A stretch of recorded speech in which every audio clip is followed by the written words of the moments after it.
Good evening बच्चों, मैं हूं मनीष कुशा और आप हमें देख रहे हैं आपका अपने यूट्यूब चैनल एम के केमिस्ट्री अड्डा पर। आज हम लोग पढ़ने वाले हैं कोऑर्डिनेशन केमिस्ट्री। इनऑर्गेनिक केमिस्ट्री का बहुत ही महत्वपूर्ण चैप्टर, कंपटीशन लिहाज से भी और बीएससी सेकेंड ईयर की बहुत ही महत्वपूर्ण केमिस्ट्री में आती है कोऑर्डिनेशन केमिस्ट्री।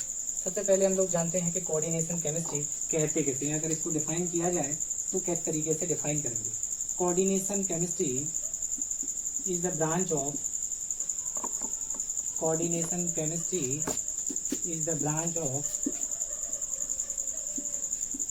inorganic chemistry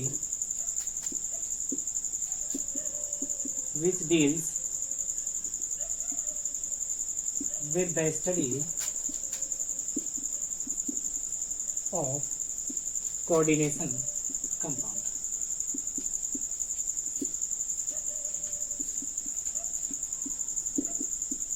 इस डेफिनेशन से हम लोगों को पता चलता है कि जो कोऑर्डिनेशन केमिस्ट्री है इसी की स्टडी को ही कोऑर्डिनेशन केमिस्ट्री कहा जाता है। तो इस कोऑर्डिनेशन कंपाउंड को पढ़ने से पहले हम लोग समझ लेते हैं कि कंपाउंड्स किसे कहा जाता है। जब दो या दो से अधिक यौगिकों को एक निश्चित अनुपात में मिलाया जाता है तो वह कंपाउंड बनाते हैं, लेकिन जब दो या दो से अधिक यौगिकों को एक अनिश्चित अनुपात में मिलाया जाता है तो वह मिश्रण कहलाते हैं। तो हम लोग पढ़ेंगे कि कोऑर्डिनेशन कंपाउंड किसे कहते हैं।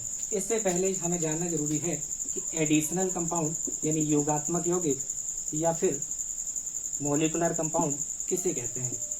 इसका रीजन इसे जानना इसलिए आवश्यक है कि कोऑर्डिनेशन कंपाउंड या एडिशनल कंपाउंड का ही एक पार्ट होता है।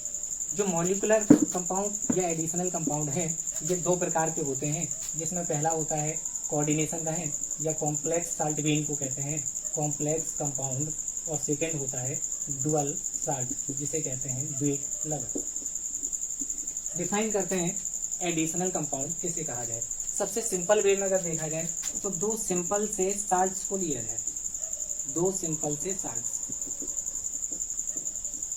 अब सबसे पहले समझ लें कि साल्ट किसे कहते हैं। आप सभी लोगों ने न्यूट्रलाइजेशन की रिएक्शन पढ़ी होगी, उदासीनीकरण की क्रिया। उदासीनीकरण क्रिया में एक एसिड एक बेस आपस में रिएक्ट करते हैं और एक कंपाउंड बनता है, उसके साथ वाटर प्रोड्यूस होता है। तो जो एसिड बेस की रिएक्शन से मुख्य उत्पाद बनता है उसको साल्ट कहा जाता है। तो यहाँ पे हमने दो साल्ट लिए, एक निश्चित अनुपात में मिलाया और उसका एक सॉल्यूशन बना दिया। उस सॉल्यूशन का हम लोग कराते हैं वेपोराइजेशन। जब वाष्पीकरण करा देंगे तो वहां पे वेपर प्राप्त हो, इस वेपर का क्रिस्टलाइजेशन कराते हैं, यानी क्रिस्टलीकरण करा दिया जाए तो एक नए कंपाउंड के क्रिस्टल्स बन जाते हैं। इसी नए बने हुए क्रिस्टल को यानी कि नए बने हुए कंपाउंड को ही कॉम्प्लेक्स कंपाउंड को ही मॉलिक्यूलर कंपाउंड कहा जाता है। मॉलिक्यूलर कंपाउंड कहा जाता है यानी योगात्मक यौगिक कहते हैं। एक बार फिर से समझ लेते हैं कि एडिशनल या मॉलिक्यूलर कंपाउंड्स क्या होते हैं। जब दो या दो से अधिक साधारण स्थायी लवणों को एक निश्चित अनुपात में मिलाकर विलयन बनाया जाए और उस विलयन का वाष्पीकरण करें और वाष्पीकरण से जो वाष्प बने उस वाष्प का क्रिस्टलाइजेशन किया जाए और क्रिस्टल प्राप्त हुए तो ऐसे नए यौगिक के बने हुए क्रिस्टल ही योगात्मक यौगिक या मॉलिक्यूलर कंपाउंड यानी कि आणविक यौगिक के नाम से जाना जाता है। अब ये जो आणविक यौगिक हैं ये दो प्रकार के हो सकते हैं। पहले प्रकार के कॉम्प्लेक्स साल्ट, दूसरे टाइप के डुअल साल्ट जिसे हम लोग द्विक लवण के नाम से जानते हैं। तो नंबर से इसको हम लोग डिफाइन करते हैं। सबसे पहले पढ़ते हैं कि डुअल साल्ट किसे कहते हैं।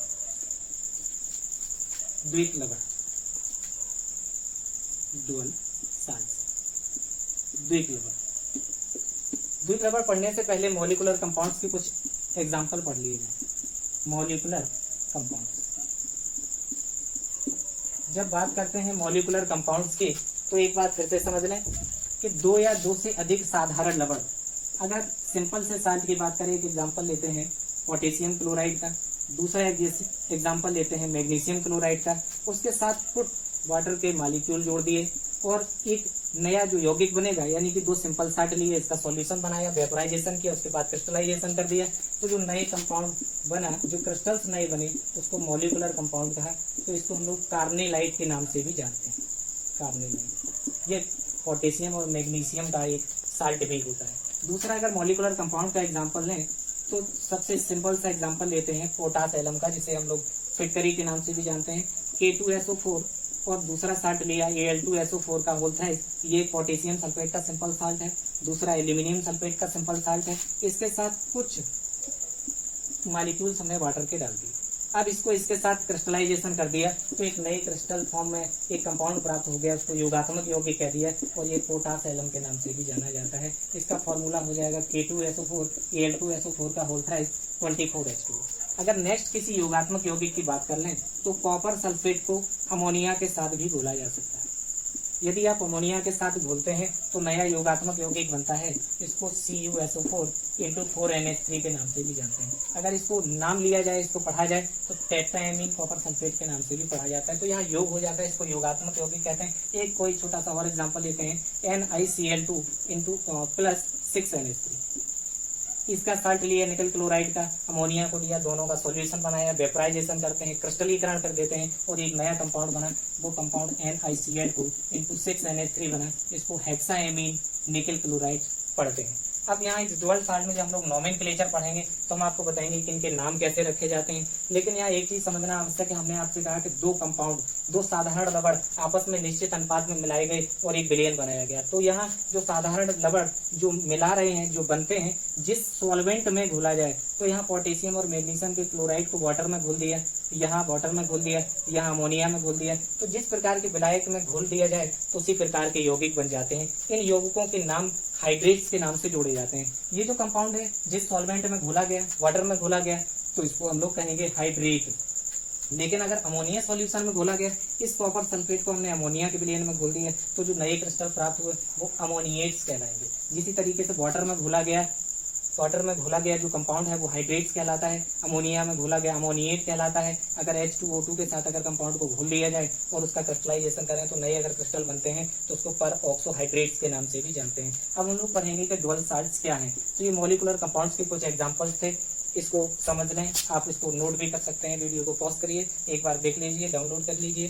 फिर इसके बाद नोट डाउन करने के बाद नई हेडिंग हम लोग पढ़ते हैं कि डुअल साल्ट्स किसे कहते हैं, द्विक लवण किसे कहा जाता है। इन्हीं कंपाउंड्स में ये जो हमने आपको योगात्मक यौगिक बनाए हैं, इन्हीं योगात्मक यौगिक का एक प्रकार है द्विक लवण, यानी कि जिसको हम लोग डुअल साल्ट के नाम से भी जानते हैं, यानी कि द्विक लवण किसे कहा जाता है। ये क्या था कि जो एडिशनल कंपाउंड थे उसी का एक प्रकार है एडिशनल कंपाउंड। डिफाइन कैसे करेंगे? दो एडिशनल कंपाउंड योगात्मक यौगिक के ऐसे लवण जो जलीय विलयन में अपने आयनों में टूट जाएं। जैसे कोई एक एग्जांपल है, अभी जो एग्जांपल्स लिए थे उसमें से सबसे सिंपल सा एग्जांपल लेते हैं जिसमें समझने में बहुत आसानी होती है। कोई एग्जांपल हमने लिया पोटास एलम का, K2SO4 Al2SO4 का होल थ्राइस 24H2O।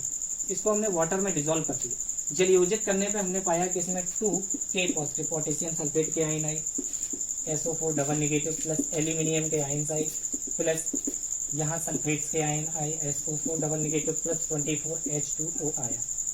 तो जब साधारण द्विक लवण की अगर बात करें तो ऐसा योगात्मक यौगिक जो जलीय विलयन में या आयनिक अवस्था में अपने उन आयनों में टूट जाए जिससे वो बना हो, तो इस प्रकार के यौगिक को द्विक लवण कहा जाता है। और दूसरी पहचान इसकी ये भी हो सकती है, जो योगात्मक यौगिक होते हैं जल में घोले जाने पर अपने उन आयनों का परीक्षण भी देते हैं जिनसे ये बने होते हैं।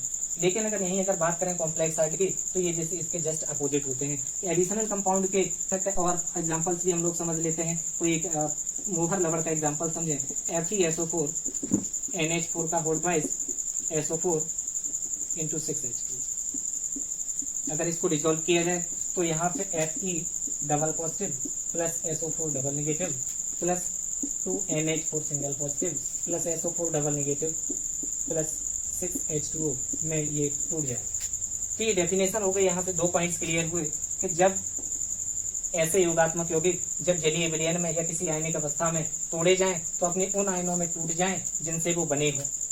दूसरी, जब 2 या 2 से अधिक आयनों में जो टूटे हैं उन सभी आयनों का परीक्षण दें जिनसे वो बने हों। एक तीसरी कंडीशन इसमें यह भी बनती है कि जो आयन्स बनते हैं उन आयन्स के गुण बने हुए यौगिक से भी मैच करते हैं। जिस पूरे कंपाउंड का जो टेस्ट आएगा उनके आयन्स का भी वही परीक्षण आता है। अब इस डुअल साल्ट में हम लोग आगे पढ़ लेते हैं नोमेनक्लेचर ऑफ डुअल साल्ट। जो द्विक लवण हैं इनके नाम कैसे लिखे जाते हैं। आप लोगों ने IUPAC पढ़ी होगी, कोऑर्डिनेट जो ऑर्गेनिक कंपाउंड्स हैं उनके नोमेनक्लेचर पढ़े होंगे, कोऑर्डिनेशन कंपाउंड भी जो आपने +2 में पढ़ा होगा उनके भी नोमेनक्लेचर आपने पढ़े होंगे। लेकिन आज हम आपको बताने वाले हैं डुअल साल्ट के बारे में, जो द्विक लवण हैं इनका नामकरण किस तरीके से किया जाता है। कोई पहला एग्जाम्पल लेते हैं, K2SO4 Al2SO4 का होल थ्राइस 24H2। साधारण भाषा में से हम सभी लोग जानते हैं कि पोटास एलम के नाम से भी जाना जाता है, लेकिन इसका अगर नोमेनक्लेचर किया जाए, इसका नामकरण किया जाए तो किस तरीके से लिखा जाएगा। Potassium sulphate POTASSIUM, potassium sulphate, hyphen का चिन्ह लगाएंगे, उसके बाद लिखेंगे एल्यूमिनियम सल्फेट, उसके बाद हाइफन का चिन्ह लगाएंगे, उसके बाद लिखेंगे वाटर, और उसके ब्रैकेट में जितने भी साल्ट हैं उनको एक सॉलिड लाइन से हम लोग रिप्रेजेंट करते हैं। K2SO4 का 1 साल्ट है, और उसके बाद Al2SO4 का 1 साल्ट है, और अगर वाटर मॉलिक्यूल की बात करें तो 24 वाटर के मॉलिक्यूल हैं। अरेबिक भाषा में इस तरीके से लिखा जाएगा। तो किसी भी प्रकार के अगर कंपाउंड की अगर बात करें तो पहले सिंपल साल्ट का नाम लिखा जाएगा, हाइफन से दूसरे सिंपल साल्ट का नाम लिखा जाएगा, उसके बाद जो भी वाटर का मॉलिक्यूल होगा उसका नाम लिखा जाएगा। चलिए नेक्स्ट एग्जाम्पल समझते हैं मोहर लवण का, FeSO4 NH4 का whole twice SO4 into 6H2। इसका नोमेनक्लेचर करें, पहला क्या लिखेंगे, ferrous sulphate, ferrous sulphate, hyphen का चिन्ह लगाएंगे, उसके बाद लिखेंगे अमोनियम सल्फेट, हाइफन का चिन्ह लगाएंगे, और उसके बाद लिख देंगे वाटर, और ब्रैकेट में अरेबिक भाषा में जितने भी सिंपल साल्ट हैं उनका रेशियो सॉलिड लाइन के साथ रिप्रेजेंट किया जाता है। तो 1:1:6 के साथ आप उसको अटैच करेंगे। कोई एक नेक्स्ट एग्जांपल की बात लेते हैं, Na2CO3 10H2। इसको हम लोग किस तरीके से लिखेंगे, केवल एक ही यहाँ पे साल्ट है, उसके साथ वाटर का मॉलिक्यूल ऐड है, तो यहाँ पे लिखा जाएगा सोडियम कार्बोनेट, हाइफन लगा के लिखा जाएगा वाटर, और अरेबिक भाषा में जो भी साल्ट हैं उनको रेशियो में लिखेंगे 1 और ऑब्लिक लगा के 10 लिख दिया जाएगा। और भी एग्जांपल्स हम लोग इस तरीके से जान सकते हैं। नेक्स्ट अगर एग्जांपल की बात करें तो दो और सिंपल से एग्जांपल लेते हैं जिसमें नोमेनक्लेचर हम लोग कर सकते हैं, AlCl3 into 4C2H5OH। तो इसको लिखा जाएगा एल्यूमिनियम क्लोराइड, हाइफन का चिन्ह लगाएंगे, उसके बाद लिखेंगे इथेनॉल, और ब्रैकेट में जो भी उनकी संख्या है, यहाँ एल्यूमिनियम क्लोराइड का 1 साल्ट है, 1:4 एल्कोहल का है। सिंपल वे में दूसरा एग्जांपल देखते हैं, BF3 into NH3 into BF3। तो यहाँ 1:1 में ही है, सीधा एग्जांपल लिखा जाएगा अमोनिया, और उसके साथ जोड़ देंगे बोरान ट्राइफ्लोराइड। इस तरीके से इनका नोमेनक्लेचर किया जाता है।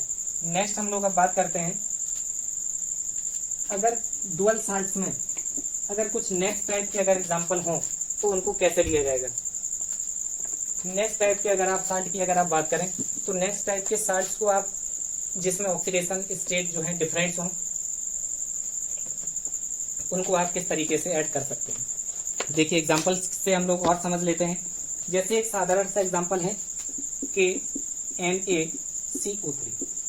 यहाँ ये जो नोमेनक्लेचर का कंडीशन है, शर्त है, वो उनके लिए लगाई जाएगी जिनमें ऑक्सीडेशन स्टेट्स जिनके लिए सेम होंगे। जैसे पोटेशियम का आयन है और सोडियम का आयन है, दोनों के ऑक्सीडेशन स्टेट सेम है, तो हम यहाँ पे लिख देते हैं same oxidation state for same oxidation state. जब ऑक्सीडेशन स्टेट सेम हो तब उनका नोमेनक्लेचर जो है वो किस तरीके से किया जाएगा, अल्फाबेटिक ऑर्डर में किया जाएगा। पोटेशियम का P, सोडियम का S, तो यहाँ पोटेशियम को पहले लिखा जाएगा पोटेशियम सोडियम कार्बोनेट। अगर साल्ट होता तो हाइफन लगा के उसके साथ जो भी दूसरा साल्ट दिया होता उसको हम लोग जोड़ देते, या वाटर का मॉलिक्यूल होता है तो उसको अरेबिक भाषा में लिखा जाता है। यहाँ एक एक्सेप्शन के केस में हमें समझना होगा जहाँ हाइड्रोजन आएगा, क्योंकि हाइड्रोजन की वैलेंसी 1 होती है, लेकिन अब बात स्वरूप हाइड्रोजन को भी हम लोग बाद में ही रखते हैं। एक एग्जांपल लेते हैं, जैसे बड़ा सिंपल सा माइक्रोकास्मिक लवण का एग्जांपल आता है NaNH4 HPO4 into 4H2। अगर इसका नाम लिखा जाए तो सोडियम की वैलेंसी 1, अमोनियम की वैलेंसी 1, यहाँ हाइड्रोजन लिखा, हाइड्रोजन की भी वैलेंसी 1, लेकिन हाइड्रोजन H से स्टार्ट होता है, सोडियम H से स्टार्ट होता है, तो उसको बाद में नहीं लिखेंगे, एक्सेप्शन के तौर पे हाइड्रोजन जो है उसको बाद में ही लिखा जाता है। तो हम लोग अमोनियम से स्टार्ट करते हैं, तो सबसे पहले लिखा जाएगा अमोनियम, उसके बाद लिखा जाएगा सोडियम, उसके बाद लिखेंगे हाइड्रोजन, उसके बाद लिखेंगे फॉस्फेट और हाइफन लगा के वाटर लिख दीजिए और ब्रैकेट में लिख देंगे 1/4। यहाँ पे दो तरीके से भी लिखा जा सकता है, पूरा नाम वही आप लिख सकते हैं और लास्ट में जाके बिना हाइफन लगाए 4 हाइफन हाइड्रेट भी लिख दिया जाता है। तो इस तरीके से इनका नोमेनक्लेचर करते हैं। अगर दूसरे कंडीशन की बात करें, फॉर डिफरेंट ऑक्सीडेशन स्टेज, जब सिंपल साल्ट कोई ऐसा दिया हो जिसमें दो ऐसे आइंस दिए जाएं जिनकी ऑक्सीडेशन स्टेट डिफरेंट हो, जैसे फर्स्ट या सेकंड ए का एलिमेंट अगर आप लेते हैं तो दोनों की ऑक्सीडेशन स्टेट डिफरेंट होती हैं, तो उनका नोमेनक्लेचर किस तरीके से किया जाएगा उस चीज को हम लोग समझते हैं जिसमें डिफरेंट ऑक्सीडेशन स्टेट दिया जाए। जैसे कोई एक एग्जांपल लेते हैं कि MgCl3 into 6H2, तो इसमें इंक्रीजिंग ऑर्डर में नोमेनक्लेचर किया जाता है, इसमें अल्फाबेटिक ऑर्डर का कोई सिस्टम नहीं होता है। जैसे पोटेशियम है तो यहाँ सिंगल पॉजिटिव, यहाँ डबल पॉजिटिव है, तो इंक्रीजिंग ऑर्डर में ही लिखा जाएगा। तो सबसे पहले लिखेंगे पोटेशियम, उसके बाद लिखा जाएगा मैग्नीशियम, उसके बाद क्लोराइड और वाटर, और ब्रैकेट में लिख दिया जाएगा 1/6, या पूरा नोमेनक्लेचर करेंगे लास्ट में जाके 6 हाइड्रेट, इस तरीके से लिख दिया जाता है। तो ये डिफरेंट ऑक्सीडेशन स्टेट का नोमेनक्लेचर करने का तरीका होता है। इसी तरीके से एक लास्ट एग्जांपल हम लोग लेते हैं जो डुअल साल्ट के नोमेनक्लेचर में आता है, NH4 का ट्वाइस COSO4 का ट्वाइस इंटू 6H2। अगर इसका नोमेनक्लेचर किया जाए तो कैसे लिखेंगे, अमोनियम है, यहाँ अमोनियम का सिंगल पॉजिटिव है, कोबाल्ट सेकेंड का है, तो यहाँ लिखेंगे अमोनियम, सबसे पहले नाम लिखा जाएगा अमोनियम, उसके बाद लिखा जाएगा कोबाल्ट, कोबाल्ट की ऑक्सीडेशन स्टेट सेकंड है, ब्रैकेट में सेकंड लिख देंगे, अमोनियम कोबाल्ट सेकंड सल्फेट, और यहाँ पे लिख दिया जाएगा 6 लगा के हाइड्रेट, यानी कि हेक्सा हाइड्रेट। तो ये ब्रीफ हिस्ट्री थी डुअल कंपाउंड्स की। डुअल कंपाउंड्स आपने सामान्य तौर पे पढ़े होंगे, उनकी डेफिनेशंस पढ़ी होगी, कुछ ही किताबों में आपको डुअल जो साल्ट हैं उनके नोमेनक्लेचर के बारे में आपको पढ़ने को मिलता है। तो मैंने यहाँ आपको डुअल साल्ट के नोमेनक्लेचर और उसकी डेफिनेशन के बारे में बताया। तो एक बार पुनः वीडियो को एंड करने से पहले 1 मिनट में ब्रीफ हिस्ट्री में हम लोग समझ लेते हैं कि एडिशनल कंपाउंड किसे कहते हैं, डुअल साल्ट्स क्या है, कोऑर्डिनेशन कंपाउंड्स क्या है।